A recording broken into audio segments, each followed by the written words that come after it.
Susie here. Welcome to another episode of the Her Business podcast. I'm your host. I'm the CEO at Her Business, and today we have a fantastic topic lined up for you. As a business owner, challenging conversations are inevitable and essential if you're growing and scaling a business and working with team and suppliers and contractors and all those fun things. But if right now you tend to shy away from confrontation and struggle to address critical issues, or you find yourself tiptoeing around the elephant in the room, or you get nervous about how to start a tough conversation, or maybe you get stressed about the pushback or the fallout that might happen if you do have a conversation, then you are in the right place. Because imagine if you knew how to overcome your fear and have the confidence and certainty to address issues sooner before they become painful, and to manage your emotions so that you feel calm and composed. Today's guest is the exact right person that you want to be learning from. Her name is Louise Davis, and she's a transformational facilitator and coach. She's got a passion for unlocking human potential, and part of that is doing that through conversations. She has a background in leadership development. She's helped many organizations, both large and small, everything from your Westpac Group and Chanel and Nike and Estee Lauder Group to smaller businesses grown by women like you and I, to really start to change the behavior and change the performance. And what sets her apart is she's got a really authentic and a practical approach. She uses clear, caring conversations to really cut through and tap into what you need to be doing to have the tough talks while fostering relationships and getting more results in your business. She's a whole lot of fun. She's down to earth. I adore her, and we're going to get her on the line right now. Hey Louise, welcome to the show. Hey Susie, so good to be here. Thank you for having me. I'm excited for this conversation about tough conversations. And of course, you help people to navigate those tough talks. And as business owners, it's something that inevitably, as we are growing a team, we are going to have to do at some point. But you see business owners, leaders in this situation all the time. And I'd love to know, what situations do you find are the most common in businesses when it comes to these difficult conversations coming to the surface? Yeah, it's there's lots of different situations that come through. So it could be anywhere from poor performance. It can be around broken promises and how that comes through in terms of, agreements, or and most often I think where that comes through is around expectations. So often it's either unclear or unmet expectations. And I think that this is where difficult conversations that often get distilled down to three key areas, and that is where there are differing opinions, stakes are high, and emotions run strong. So it can be all three of them or a combination, but they're the elements that are consistent in making a conversation difficult for someone, or just in terms of navigating it. And that can be the stick in the mud for them, where they kind of go, oh, how do I move forward? And often the easiest option is at that point to not. Right. And I want to talk about that, because I know I've definitely been in this situation, and I've been in business for 28 years and I've gotten a lot better at it, but also I have obviously learned a lot because the situations rarely come up. Why is it that we tend to shy away from the confrontation or the struggle to address these issues, which are often critical, even when we know we might be causing harm to our business if we don't have the conversations?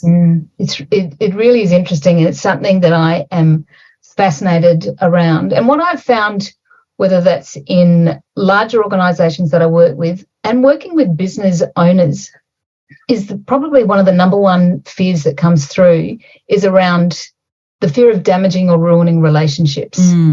And it's that whole thing where they're fearful around that. They're also there's the fear of pushback and dealing with that. What happens if people come back and say something and I'm not prepared, and so the defences kick in. And things like people stewing on topics and thinking, oh, what if this makes it worse? How do I deal with the fallout? Right. What if they quit? What if they quit, or what if they go and talk to other people about it and reputation? And so there's all those things that play on in our minds, which is, where it kicks in with the avoidance. And the really interesting thing I find is that, and what I share with people is that we know in business, as business owners, that, you know, debate and disagreement is essential for a functioning team. The interesting thing around that, though, is that the statistics come back, and this comes from a research organisation in the US that talked about 70% of employees are avoiding conversations in the workplace because of their fear of confrontation, because of their fear of ruining relationships. And so it sort of begs the question, which is, how do we function if we're not even having those conversations, if we're, you know, staying low on it? It's fascinating. There's some there's another statistic that came through as well. I don't have it's really difficult to find some Australian statistics at the moment, but you know, the US can be a great gauge, and they talk about that for every failed conversation in an organisation, it costs $7,500 and 7 days of productivity. And, you know, you think, is that not a red flag? Yes. So, well, especially if you were a small business. Correct. And you have a small team and you have maybe a couple of these black holes that you're not willing to look into, it can be costing you, a lot. Yeah. I remember in the early days of business, part of it for my lack of willingness to confront was I was young and I was hiring people older than me, more experienced than me, and there was this dynamic that I wasn't willing to go into. And then I was also inexperienced at business, so there were a couple of conversations that they didn't go the way I wanted. I was too activated, too triggered, and I didn't have a great framework or a structure. And maybe a couple of people spoke to other people, or they left, or I just felt like I couldn't repair that relationship. And so I did shy away from it. And like I said, experience is great. But as women are growing and scaling businesses, and perhaps they've just brought on the 3rd or 5th or 7th or 10th employee, or they're looking to grow, whether that's with staff or whether it's with contractors, right? It's all these relationships, because if there was a conflict in a personal relationship and we ignored it long enough, it's not going to go away. That relationship will probably dissolve anyway. But in the workplace, I feel like the conversations that's not had with one person who might be a poor performer, I think that tars the whole group, because other people can see behaviours that we're letting slip by. And if our unwillingness to have the tough conversation with a person who might be bringing the whole team down, just bringing the whole team down. Anyway, this is a fantastic topic, and I love it. And just on that, Susie, that whole part as a business owner, and if you've got a team as well, a small team, and there is known behaviour or the avoidance of that conversation is not happening, not only does it set a standard for the team, which goes, well, clearly that behaviour is being tolerated if it's a behaviour issue. It sets the reputation for you as a leader, which is, well, this is acceptable. And so that's why that piece around having conversations sooner is so important, because the longer you push it out, the more it gets reflected and accepted as a way of being. It also brings me back to this idea that I share with people about the splinter effect. And it's fascinating, because when we get a splinter, you know, people don't go, oh, hang on, I'll just leave it in my finger for a while. Actually, let me just wait until it gets infected, and just so it becomes really painful. Actually, I'm going to let it fester and get worse. In fact, I'll just wait till it becomes so serious that actually it's starting to impact other parts of my body. Now, we don't do that.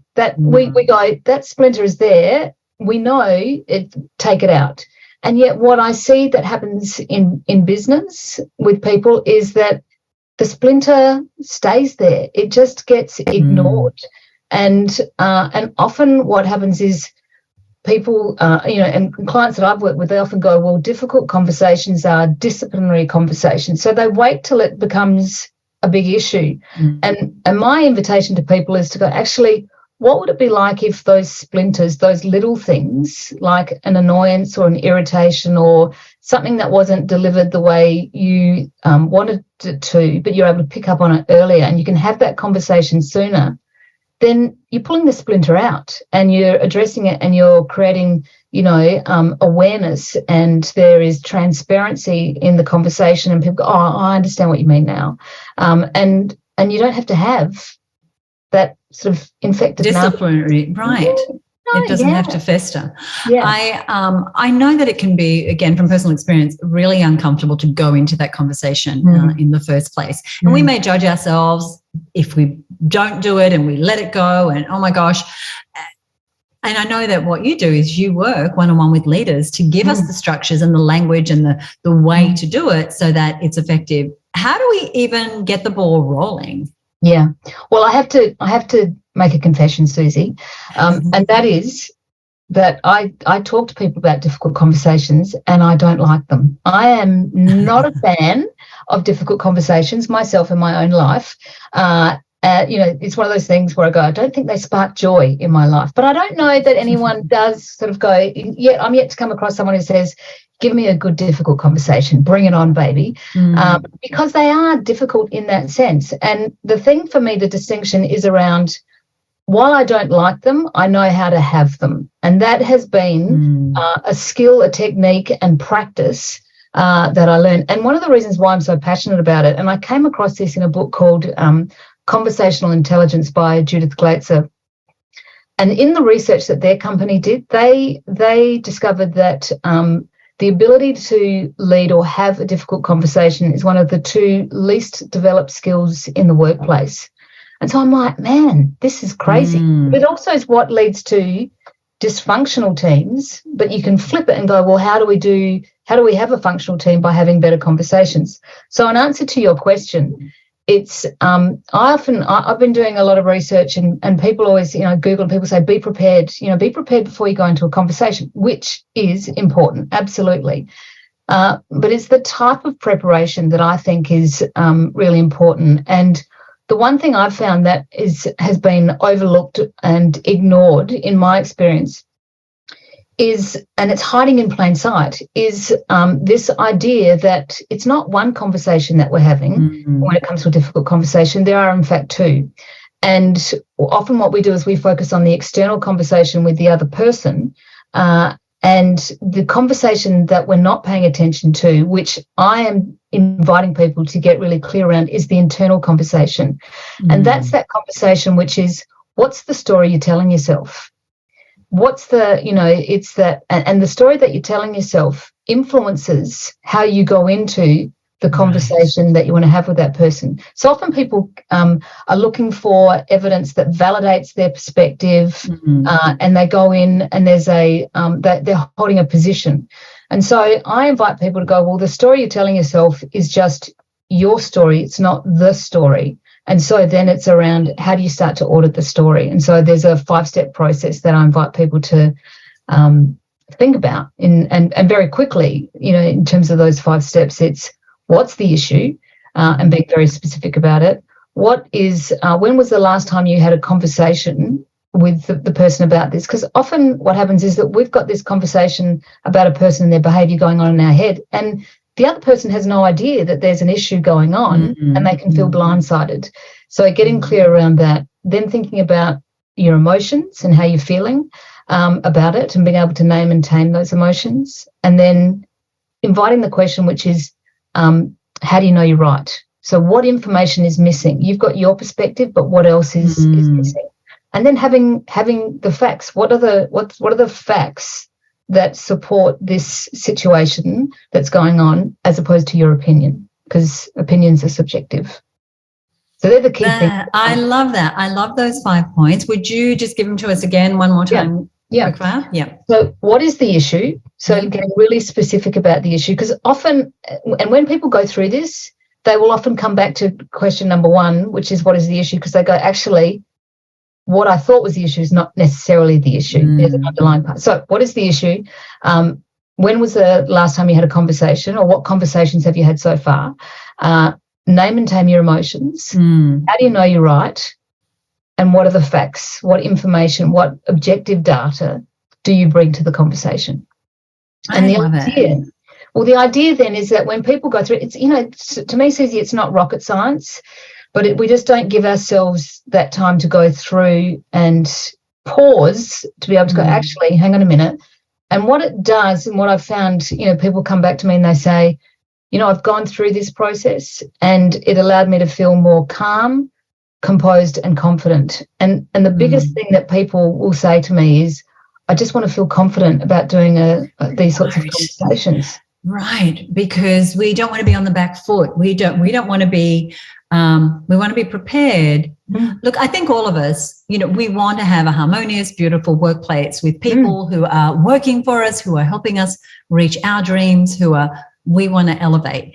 But I think that going back to naming and taming the emotions, one of the points that you said, I think that would be gold for you to be working with business owners on how to identify that, because we can go into blame, we can go into shame, we may go into gossip, we may, every time it happens, it's like that happened again and it happened again, and we're getting ourselves riled up, but we're not facing it. And we might go home and be bitching to our partner about this person did that and that again. And what would be a more responsible way that's actually going to get us the outcome that we want, that will strengthen the connection? And I think one of the other things is, leaving it longer and longer. If there's a tough talk you need to have, it's like, how can you address that sooner? Then on the rebuttal or the fallout, someone may leave. Like, that's the truth, but that's not the reason to not have the conversation. And I think, when we have some frameworks, when we can follow a structure, and we have someone we can bounce these ideas off and rehearse this or whatever it is, we can go into those conversations without feeling, because I feel like our nerves, like the more calm and confident we can go in, the less they're going to pick up on our nerves or misread what we're saying, the clearer we're going to be, the more present we're going to be. And they're just powerful life skills. They're not just, how to have a conversation with a team member skills. Well, I think the other thing that, I know that when people do that process, and that's the initial part, because people have said to me, well, what do I say? And, and they want to go straight to a framework. And I've, in the past, have gone straight to the framework. It's like, actually, no. Yeah. That will only work when you've done this part. And there are some key skills that we talk about as well. And then it's like, here's the framework. And when you do that, then conversations will flow. And I think this is the big thing, which is when people have done that 5-step process where they audit their story, then what happens is that they go in feeling more curious about having the conversation. And a client of mine came back to me and she said, you know what? It's just caused me to change the way I think about difficult conversations. She said, I don't call them difficult now. I'm not going to call them. I'm just going to call them conversations, because if I call it a difficult conversation, a tough conversation or a hard conversation, that's what's going on. The other bonus that's in there, and this is so important in the context of business relationships, is that the other person that you're having the conversation with will see that you've actually taken time to think about it, as opposed to just go in and just riff off and, have a little bit of a download. And it shows a care factor. And that is so crucial in the relationship building piece. Because as far as I'm concerned, the conversation is the relationship. I was just thinking about, there's something I always like to say, which is that having your own business is the biggest personal development course you could ever do. And so much of what you're talking about is about us being responsible and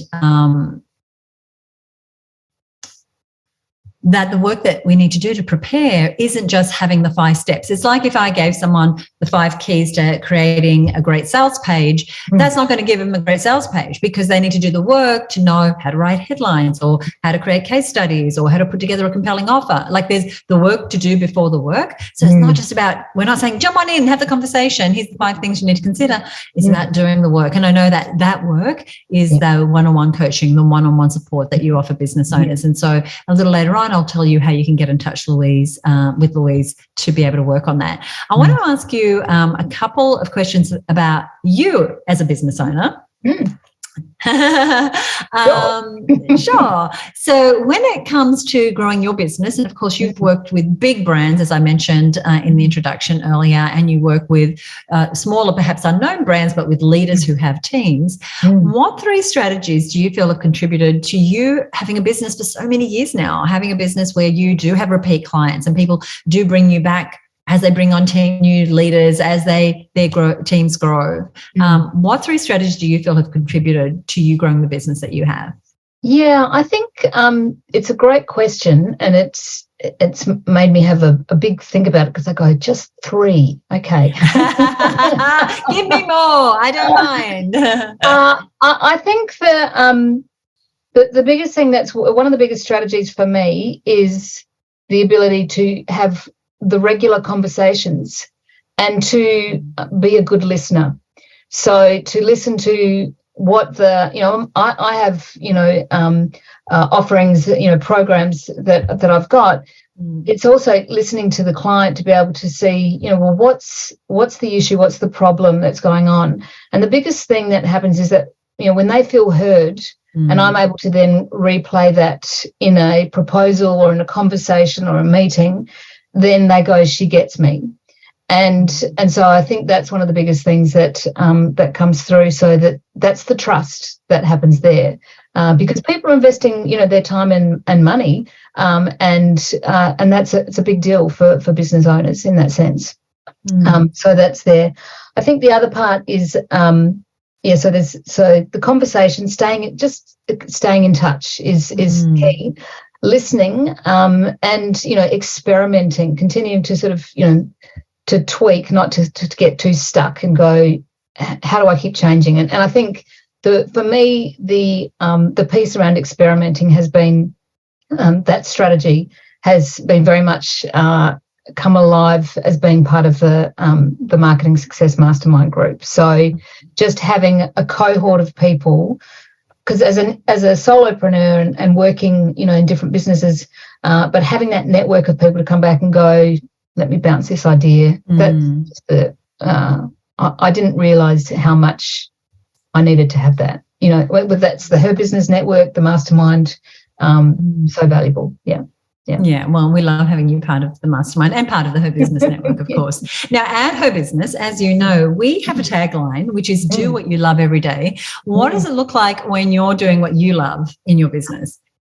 Well, it is, it's the ease. For me, it's the light bulb moments that I see that go on for clients when they go, just you can see things clunking in their brain, or not. It's not even clunking; it's clicking. It's like it just goes like a safe opening, cracking a code, and I think one of the things that came back clearly for me just a few weeks back was working with a client, and I said, "What's been the biggest shift for you?" And she said, I feel like I've found my voice when it comes to having difficult conversations. Oh my gosh, that's so precious. Yes. Just stop right there. You had me at, by my voice. It was like, which is fabulous. If for me, if I can help people use the tools that allow them to have that sense of finding their voice and being true to them, it's just, beautiful. I just so admire your passion for just for human potential, for us as leaders getting better and better. And, when we are empowered and enabled, and then we can grow teams who are empowered and happy and create workforces that have a big impact, like the ripple effect of the work you're doing is amazing. And I want to just take just a moment before we finish up. As I mentioned a couple of times, you do work one-on-one with leaders who have teams, whether they're teams of 5 or 10 or 20 or whatever, to help them have these conversations in a way that really fosters the relationships and grows the business and benefits the business as a whole.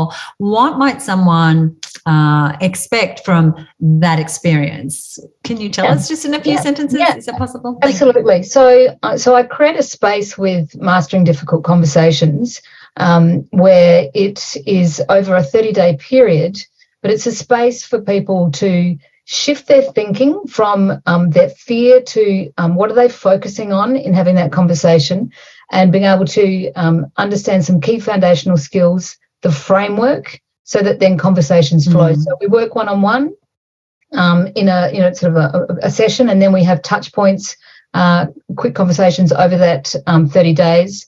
And so that then by the end of that 30 days, it's being able to shift or see the shift that's going on, where people do those things where they say, I feel like I found my voice. I can have these conversations with people. So it's that the angst that people hold, that business owners hold, and the emotional overwhelm that can come from holding those conversations or avoiding those conversations, it just allows over those 30 days for that shift to happen. And one of the things I invite people to do as part of that is to buy back their brain power from just holding on to that angst. And, such a mental load that goes on. It is. It's exhausting. Yeah. And business owners have got, we've got so much to give, and that those conversations, putting them off is one thing, but they're actually still going on in your head about should I have done that? Oh no, like what happened? And it's like, no, stop. Let's have the conversation. I have a mantra, Susie, which is better conversations lead to better relationships that lead to better results. And, it's this piece around, if you want a functional business, then conversations are so critical in terms of that flowing regular conversation and having human conversations. That's the key thing. Yeah. I love it. Thank you so much. We're going to put a link to Louise's website, but also this specific opportunity to work one-on-one over 30 days to really start to get those better results by having the better conversations, developing those better relationships. Louise, thank you so much for joining me. This has been awesome. Absolute pleasure. Thank you, Susie. Delighted to be part of it. Thank you. I absolutely love what Louise shared to help you really confidently start conversations sooner, and to start to think about the fact that our emotions do need to be managed in order for us to navigate some of the tricky situations that we face as business owners. So even if we're afraid of that confrontation, we can use the framework, the 5-part framework that she shared with us, to go ahead and get started.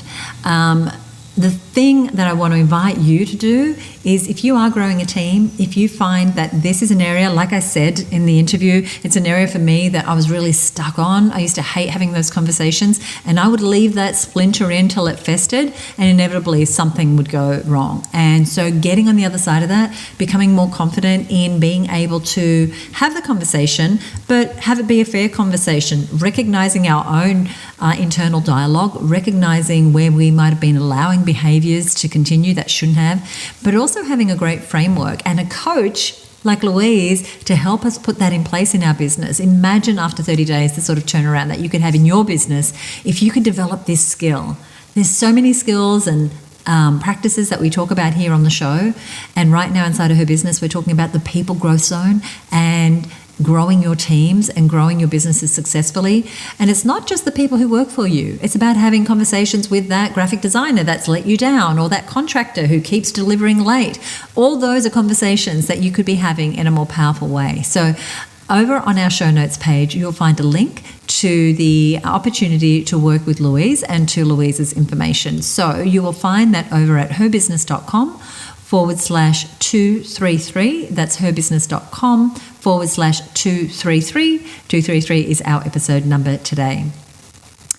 The other thing I want to do before we go today is that I do want to give a shout out to one of our listeners, and it's the wonderful Prue Saxby of the Grant Writing Academy.